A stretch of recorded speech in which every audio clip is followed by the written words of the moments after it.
Cricket इतिहास का एक ऐसा मैच जिसको आज भी ऑस्ट्रेलिया की टीम एक ब्लैक डे के नाम से जानती है, क्योंकि एक ऐसा मैच जिस मैच में शराब के नशे में धुत साउथ अफ्रीका के एक खिलाड़ी ने ऑस्ट्रेलिया टीम के तो होश ही उड़ा दिए। इस मैच के बारे में सोच के ऑस्ट्रेलिया टीम की आज भी रूह कांप उठती है। तो ये बात है उन दिनों की जिन दिनों किसी भी टीम के लिए 50 ओवर के फॉर्मेट में 400 रन बनाना महज एक ख्वाब सा नजर आता था, लेकिन पूरी दुनिया का एक ही मानना था कि ये कारनामा तो सिर्फ ऑस्ट्रेलिया जैसी बड़ी टीम ही कर सकती है। तो इस कहानी को शुरू से शुरू करते हैं बिल्कुल अपने आवाज में। तो तारीख थी 12 मार्च 2006। ये सिर्फ एक मुकाबला ही नहीं बल्कि दोनों टीमों के आत्मसम्मान से भरा हुआ मैच था, जो कि 2006 की वनडे सीरीज का एक निर्णायक मुकाबला खेला जाने वाला था। तो ये मुकाबला साउथ अफ्रीका और ऑस्ट्रेलिया के बीच खेला जाने वाला था जोहानिसबर्ग में। तो मैच शुरू होता है, दोनों टीम टॉस के लिए ग्राउंड पर आते हैं। रिकी पोंटिंग पहले टॉस जीतकर बल्लेबाजी का फैसला करते हैं। अफ्रीकन टीम के सभी खिलाड़ी ग्राउंड पर फील्डिंग करने आ जाते हैं। ऑस्ट्रेलिया टीम की तरफ से ओपनिंग का जिम्मा उठाने आते हैं सिमोन कैटिस और एडम गिलक्रिस्ट। एडम गिलक्रिस्ट पहली गेंद को बड़े आराम से छोड़ देते और उस पर कोई रन नहीं बना पाते। एडम गिलक्रिस्ट मैच का पहला चौका पहले ओवर की 5वीं गेंद पर सामने की तरफ लगा देते हैं। गिलक्रिस्ट इसी बेहतरीन शॉट के साथ अपना और अपनी टीम का खाता भी खोल लेते हैं। गिलक्रिस्ट मैच का दूसरा चौका चौथे ओवर की 5वीं गेंद पर लगा देते हैं और इसी चौके के साथ वो अपना खौफनाक इरादा भी जाहिर कर देते हैं। इसके बाद तो मानो गिलक्रिस्ट हर बॉल पर चौकर छक्कों की बारिश करने को देख रहे थे। दूसरी तरफ तो सिमोन कैटिस भी बहती गंगा में हाथ धोना शुरू कर देते और अपनी इनिंग का पहले चौका सामने की तरफ लगा देते हैं। अब तो मानो दोनों बल्लेबाज रुकने का नाम ही नहीं ले रहे थे और लगभग हर गेंद पर चौकर छक्के लगा रहे थे। 7वें ओवर की 5वीं गेंद पर गिलक्रिस्ट एक पैरों की गेंद पर एक फ्लिक का एक शानदार चौका लगा देते हैं, लेकिन दूसरी तरफ कैटिस का शांत बैठने वाले थे वो भी कॉर्ड ड्राइव का एक शानदार चौका लगा देते हैं, लेकिन ये दोनों मिलकर ऑस्ट्रेलिया टीम का स्कोर 50 के पार पहुंचा देते हैं। गिलक्रिस्ट को मानो आज क्रिकेट की बॉल फुटबॉल बॉल की तरह नजर आ रही थी, वैसे वो धो रहे थे। लेकिन 12वें ओवर की चौथी गेंद पर गिलक्रिस्ट एक कट का एक शॉट खेल देते, उसमें सिर्फ एक सिंगल ही निकल पाता है। इसी के साथ गिलक्रिस्ट अपनी ताबड़तोड़ 50 भी पूरी कर लेते हैं, लेकिन गिलक्रिस्ट यहीं पर थोड़ी न रुकने वाले थे। 15वें ओवर की पहली बॉल पर सामने की तरफ एक लंबा छक्का मार देते हैं, लेकिन अगली बॉल पर बड़ा शॉट खेलने के चक्कर में मिड ऑन पे खड़े एबी डिविलियर्स के हाथों एडम गिलक्रिस्ट कैच आउट हो जाते हैं और ऑस्ट्रेलिया टीम को एडम गिलक्रिस्ट के रूप में बहुत ही बड़ा झटका लग जाता है। गिलक्रिस्ट अपनी इनिंग में 44 बॉल में 55 रन की पारी खेलकर पवेलियन में चले जाते हैं, लेकिन अफ्रीका टीम में भूल रही थी कि जिस आंधी को आउट करके वो खुश हो रहे हैं, लेकिन उसी डगआउट से रिकी पोंटिंग के रूप में एक तूफान आ रहा है, उनको ये भनक भी नहीं हो रही थी। लेकिन दूसरी तरफ कैटिस को कहाँ फर्क पड़ने वाला तो हर गेंद पर चौके और छक्के की बरसात करने को देख रहे थे। लेकिन इसी बेहतरीन चौके के साथ सिमोन कैटिस भी अपनी हाफ सेंचुरी पूरी कर लेते हैं और इसी हाफ सेंचुरी की बदौलत अफ्रीका टीम को ये संदेश देते हैं कि आज हम खौफनाक बल्लेबाजी का मुजाहरा तुम सभी को दिखाएंगे। लेकिन दूसरी तरफ तो पोंटिंग भी अपनी इनिंग का पहले चौका एक शानदार तरीके से लगा देते हैं, लेकिन धीरे धीरे तो पोंटिंग भी अपने असली रूप में नजर आने लगे थे। लेकिन आज तो मानो जो भी आ रहा था वो तो डगआउट से सेट होकर ही आ रहा था लगता है। लेकिन रिकी पोंटिंग यहीं पर ही नहीं रुकते, 22वें ओवर की चौथी गेंद पर अपनी इनिंग का पहले छक्का भी मार देते हैं और इन दोनों के आगे अफ्रीका के हर बॉलर बेबस दिखाई दे रहे थे। लेकिन इन दोनों की शानदार इनिंग की बदौलत ऑस्ट्रेलिया टीम का स्कोर 25 ओवर में 158 रन के पार चला जाता है। पोंटिंग तो अफ्रीका के बॉलरों की बॉल को सीधा बाउंड्री के बाहर ही भेज रहे थे, लेकिन 27वीं ओवर की चौथी बॉल पर एक शानदार चौका भी लगा देते हैं और इसी चौके की बदौलत वो अपनी हाफ सेंचुरी भी पूरी कर लेते हैं। लेकिन रिकी पोंटिंग यहीं पर नहीं रुकते, अगली गेंद पर और एक शानदार लंबा छक्का मार देते हैं। रिकी पोंटिंग मानो अफ्रीका के तेज तरीन बॉलरों के साथ मजाक करते हुए नजर आ रहे थे, जो कि हर बॉल पर लंबे छक्के मारने को देख रहे थे। लेकिन 31वें ओवर की तीसरी गेंद पर बड़ा शॉट खेलने के चक्कर में सिमोन कैटिस मकाई एंटीनी का बाउंड्री पर शिकार हो जाते हैं, लेकिन इसी विकेट के साथ अफ्रीका टीम की इस मैच में वापसी भी हो जाती है। सिमोन कैटिस अपनी ताबड़तोड़ बैटिंग की बदौलत 90 गेंद में 79 रन की पारी खेलकर आउट हो जाते हैं। अगले नए बल्लेबाज आते हैं माइकल हसी। एक तरफ विकेट गिरे जा रहे थे, लेकिन दूसरी तरफ रिकी पोंटिंग को कहाँ फर्क पड़ने वाला तो हर गेंद पर चौके लगा रहे थे। देखते ही देखते माइकल हसी भी बहती गंगा में हाथ धोना शुरू कर देते और 32वें ओवर की 5वीं गेंद पर एक शानदार तरीके से सामने की तरफ चौका लगा देते हैं। रिकी पोंटिंग अफ्रीका के तेज तरीन बॉलरों की बहुत ही ज्यादा बेरहमी से धुलाई करने में तुले हुए थे। इसी छक्के की बदौलत ऑस्ट्रेलिया टीम का स्कोर 250 रन के पार हो जाता है। रिकी पोंटिंग और माइकल हसी की बैटिंग को देख के लग रहा था कि ये दोनों जंग के मैदान पे उतर गए हैं, जो कि हर बॉल पर चौके और छक्के लगा रहे थे। माइकल हसी को देख के लग रहा था कि वो अफ्रीका के तेज तरीन बॉलरों के साथ अभी तो मजाक करते हुए नजर आ रहे थे। रिकी पोंटिंग 38वें ओवर की दूसरी बॉल पर गेंद को हल्के हाथों से खेल देते और इसी के साथ वो अपनी ताबड़तोड़ सेंचुरी भी कंप्लीट कर लेते हैं। रिकी पोंटिंग सिर्फ 71 गेंदों में अपनी सेंचुरी बनाकर एक कप्तानी पारी खेल देते हैं और पूरा का पूरा ऑस्ट्रेलिया के मैच इसी पारी के बदौलत रिकी पोंटिंग की बहुत ही ज्यादा तारीफ करता है। अभी सिर्फ यहाँ से आखिरी 8 ओवर का खेल बचता है, स्कोर हो जाता है 330 रन पर 2 विकेट। दूसरी ओर रिकी पोंटिंग कहाँ रुकने वाले थे, सेंचुरी के बाद तो और ज्यादा घातक मोड में नजर आने लगते और सिर्फ छक्के और चौके में डील करने को देख रहे थे। रिकी पोंटिंग अफ्रीका के बॉलरों के ऊपर बिल्कुल भी रहम नहीं कर रहे थे और लगभग हर गेंद पर चौके और छक्के लगा रहे थे और अपनी टीम को एक विशालकाय लक्ष्य की तरफ लेके जा रहे थे। दूसरी तरफ माइकल हसी कहाँ पे चुप बैठने वाले थे, 45वें ओवर की पहली गेंद पर एक शानदार एक छक्का लगा देते हैं और इन दोनों को बैटिंग के आगे अफ्रीका का हर बॉलर बेबस दिखाई दे रहा था। लेकिन 47वें ओवर की पहली गेंद पर माइकल हसी एक बड़ा शॉट खेलने के चक्कर में बाउंड्री पर खड़े एबी डिविलियर्स के हाथ कैच आउट हो जाते हैं। माइकल हसी 51 गेंदों में में 81 रन की एक ताबड़तोड़ पारी खेलकर आउट हो जाते हैं। अगले बल्लेबाज आते हैं ऑस्ट्रेलिया टीम के घातक ऑलराउंडर एंड्रू साइमन। एक तरफ विकेट गिरने का सिलसिला चालू था तो दूसरी तरफ रिकी पोंटिंग बेखौफ तरीके से बैटिंग कर रहे थे, लेकिन आज तो मानो ऑस्ट्रेलिया का हर बल्लेबाज डगआउट से सेट होकर आ रहा है। जो भी आ रहा है वो सिर्फ आते ही चौके छक्के लगा रहे थे। एंड्रू साइमन का चुप बैठने वाले तो वो तो आते ही अफ्रीका के बॉलर के बहुत ही ज्यादा कुटाई करने लगते हैं। ऑस्ट्रेलिया की टीम इसी छक्के की बदौलत वनडे क्रिकेट में पहली बार 400 रन बनाने वाली टीम बन जाती है, लेकिन 48 ओवर की चौथी बॉल पर खतरनाक दिखाई दे रहे रिकी पोंटिंग बड़ा शॉट खेलने के चक्कर में कैच आउट हो जाते हैं। रिकी पोंटिंग अपने खतरनाक बैटिंग के बदौलत 105 गेंदों में 164 रनों की पारी खेलकर आउट हो गए। तो अगले बल्लेबाज आते हैं ब्रेट ली। एक तरफ तो विकेट गिरे जा रहे थे, लेकिन दूसरी तरफ तो साइमन डटे हुए थे जो कि चौके पर चौके लगा रहे थे। साइमन अभी भी दूसरी तरफ डटे हुए थे और एक के बाद एक चौके लगाने की कोशिश कर रहे थे और उसमें वो सफल भी हो रहे थे। ब्रेट ली आखिरी बॉल पर एक तूफानी शॉट खेलने की कोशिश करते, लेकिन उसमें सिर्फ एक सिंगल ही निकाल पाते हैं। लेकिन इसी सिंगल की बदौलत ऑस्ट्रेलिया टीम एक पहाड़ जैसा स्कोर खड़ा कर देती है, जो कि ऑस्ट्रेलिया टीम 50 ओवर में 434 रन पर 4 विकेट का स्कोर खड़ा कर देती है। कि दक्षिण अफ्रीका टीम के लिए रन चेस करना बिल्कुल भी आसान नहीं होगा। ये रहा पूरी मैच का लेखा जोखा।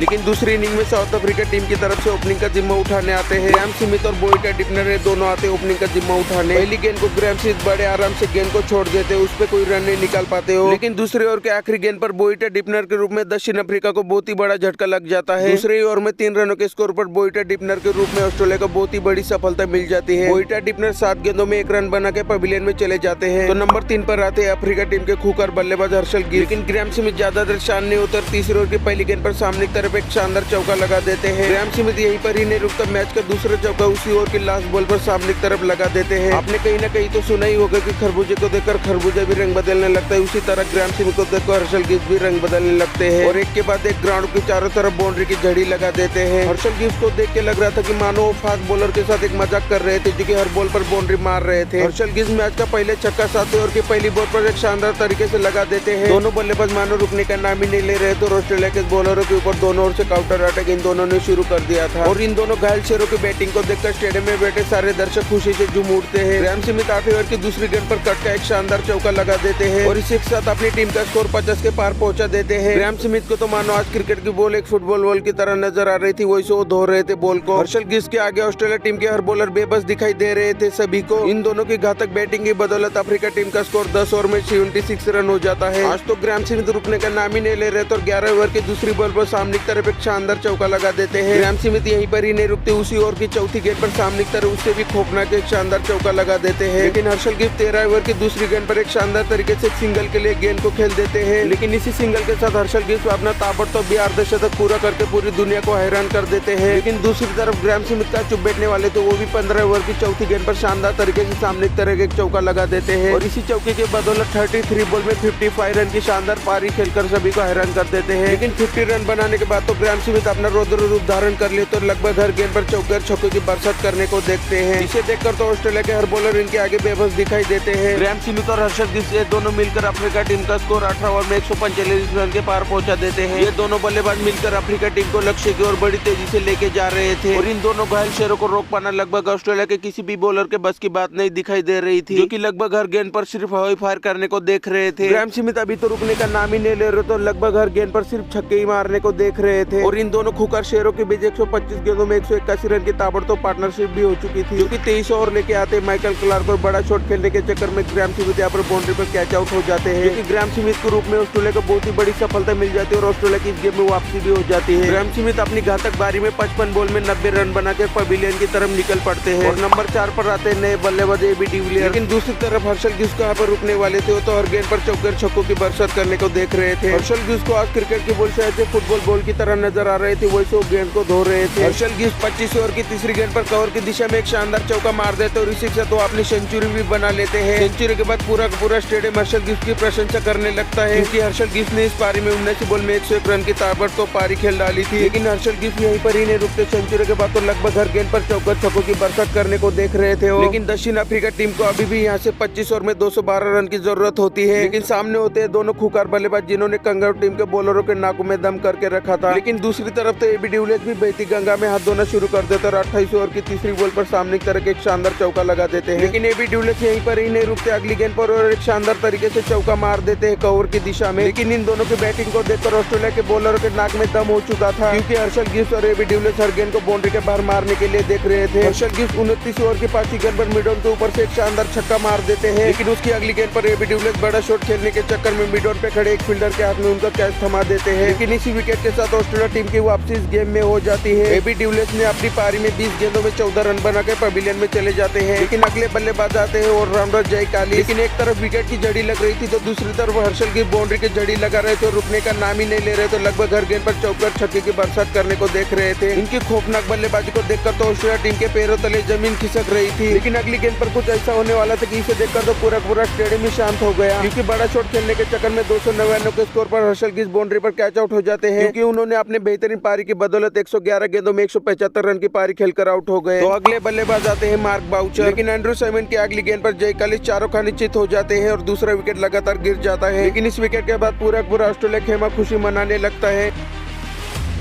जय कालिस ने अपनी छोटी सी इनिंग में 21 बॉल में 20 रन बनाकर पवेलियन में चले गए। लेकिन अगले नए बल्लेबाज आते हैं जस्टिन कैम्प। लेकिन अफ्रीका टीम को अभी भी 50 बॉल में 87 रन की जरूरत होती है और सामने होते मार्क बाउचर, जो कि लगभग हर गेंद पर कड़ा प्रहार करने के लिए देख रहे थे और उसमें वो सक्सेस भी हो रहे थे। लेकिन 43 ओवर की पहली गेंद पर बड़ा शॉट खेलने के चक्कर में जस्टिन कैम्प माइकल क्लार्क के हाथों कैच आउट हो जाते हैं। जस्टिन कैम्प ने अपनी छोटी सी पारी में 17 गेंदों में 13 रन बनाकर पवेलियन में चलते बने। तो अगले बल्लेबाज आते अफ्रीका टीम के लिए जॉन वांडर, जो कि क्रीज पर आते ही पहली बॉल पर उन्होंने कवर की दिशा में एक लंबा छक्का मार दिया। लेकिन वांडर यहीं पर नहीं रुकते, अगली गेंद पर और एक शानदार तरीके से मिड ऑन के ऊपर से और एक छक्का लगा देते हैं। अफ्रीका टीम को अभी भी यहाँ से जीत के लिए 34 बॉल में 56 रन की जरूरत होती है और सामने होते हैं मार्क बाउचर और जॉन वांडर। लेकिन अगली गेंद पर बड़ा शॉट खेलने के चक्कर में जॉन वांडर मिड ऑन पे खड़े रिकी पॉन्टिंग के हाथों कैच आउट हो जाते हैं। लेकिन इसी विकेट के साथ पूरा स्टेडियम शांत हो जाता है, क्योंकि लग रहा था कि अफ्रीका इस मुकाबले को यहाँ से हार सकती है। जॉन वांडर ने अपनी इनिंग में सिर्फ 18 बॉल में 34 रन की एक ताबड़तोड़ पारी खेलकर आउट हो गए। तो नए बल्लेबाज आते हैं रोजर टेलीमैचर। अभी भी दक्षिण अफ्रीका को 19 बॉल में 34 रन की जरूरत होती है और सामने होते हैं मार्क बाउचर, जो कि धीरे अपने असली रूप में नजर आने लगते और एक के बाद एक चौके लगाने की शुरुआत कर देते हैं। लेकिन इनको रोक पाना कंगारू टीम के बॉलरों के लिए लगभग नामुमकिन सा साबित हो रहा था, जो कि एक के बाद एक चौके लगाने की बरसात कर रहे थे। लेकिन इसी चौके के साथ अफ्रीका का पूरा खेमा खुशी से झूम उठता है, क्योंकि अब सिर्फ 15 गेंदों में 20 रन की जरूरत होती है अफ्रीका को। लेकिन मार्क बाउचर 47 ओवर की 5वीं गेंद पर कवर की दिशा में और एक लंबा छक्का मार देते हैं। लेकिन 49 ओवर की दूसरी गेंद पर रोजर बड़ा शॉट खेलने के चक्कर में कैच आउट हो जाते हैं और अफ्रीका को बहुत ही बड़ा झटका लग जाता है। तो अगले नए बल्लेबाज आते हैं एंड्रू हेल। अभी सिर्फ दक्षिण अफ्रीका को जीत के लिए 6 बॉल में 7 रन की जरूरत होती है और सामने होते ब्रेटली के पहली ही तेज तरीन गेंद पर एंड्रू हेल एक सिंगल चुरा लेते हैं और स्ट्राइक पर आ जाते हैं मार्क बाउचर। अभी भी जीत के लिए 5 गेंदों में 6 रन की जरूरत होती है। लेकिन दूसरी तेज तरीन गेंद पर मार्क बाउचर एक शानदार तरीके से एक चौका मार देते हैं। लेकिन आज के दिन दक्षिण अफ्रीका की टीम एक ऐसा रिकॉर्ड तोड़ने वाली थी कि उसके बारे में किसी ने सपने में भी नहीं सोचा होता। अभी सिर्फ 4 गेंदों में 2 रन की जरूरत होती है और बड़ा शॉट खेलने के चक्कर में एंड्रू हेल आउट हो जाते हैं। एंड्रू हेल ने अपनी छोटी सी इनिंग में 4 गेंदों में 7 रन की पारी खेलकर आउट हुए। दक्षिण अफ्रीका टीम के आखिरी बल्लेबाज आते हैं मकाई एंटोनी, जो कि आते ही पहली बॉल पर सिंगल चुरा लेते और स्ट्राइक पर आ जाते हैं मार्क बाउचर और दोनों टीमों का स्कोर इक्वल हो जाता है। इसी के साथ